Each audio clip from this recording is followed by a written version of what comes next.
Shalom au tout Israël, à Yehuda, à Ephraïm, dans le nom de Yahweh, Yahweh, l'Élohim de Yisraël, pour toujours.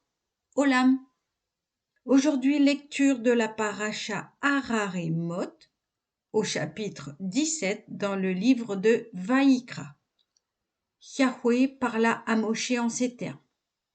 Parle à Aaron et à ses fils, ainsi qu'à tous les bénis d'Israël, et dis-leur, voici ce que Yahweh m'a ordonné de dire.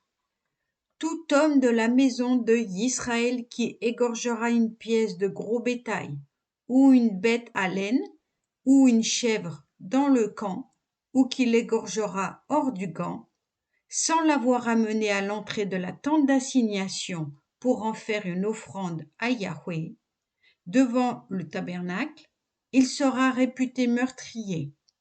Cet homme, il a répandu le sang, et cet homme-là sera retranché du milieu de son peuple, afin que les bénis d'Israël amènent leurs victimes qu'ils sacrifient en plein champ, qu'ils les amènent désormais à Yahweh, à l'entrée de la tente d'assignation, au Kohen, et qu'ils les égorgent comme victimes rémunératoire en l'honneur de Yahweh.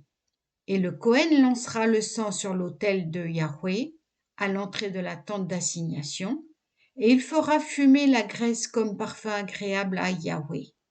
Et ils n'offriront plus leurs sacrifices aux démons, au culte desquels ils se prostituent. Que cela soit une loi immuable pour eux dans leur génération. Tu leur diras encore, quiconque de la maison d'Israël ou des étrangers qui séjourneraient parmi eux offrira un holocauste ou un autre sacrifice, et ne conduira pas la victime à l'entrée de la tente d'assignation pour qu'on la destine à Yahweh, cet homme-là sera retranché de son peuple.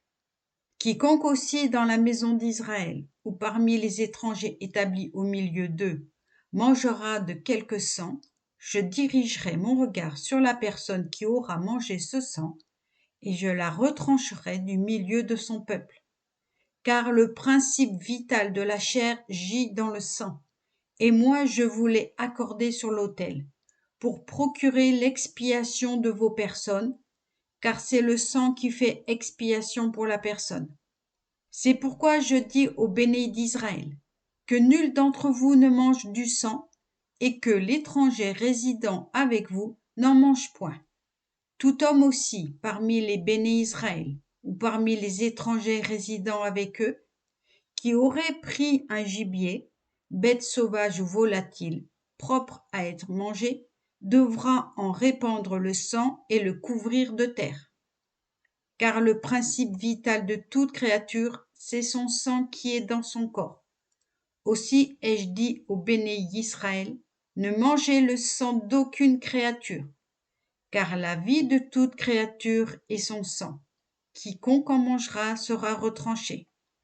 Toute personne indigène ou étrangère qui mangerait d'une bête morte ou déchirée devra laver ses vêtements, se baigner dans l'eau et rester souillée jusqu'au soir où elle redeviendra pure.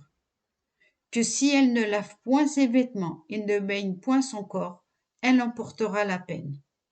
Amen.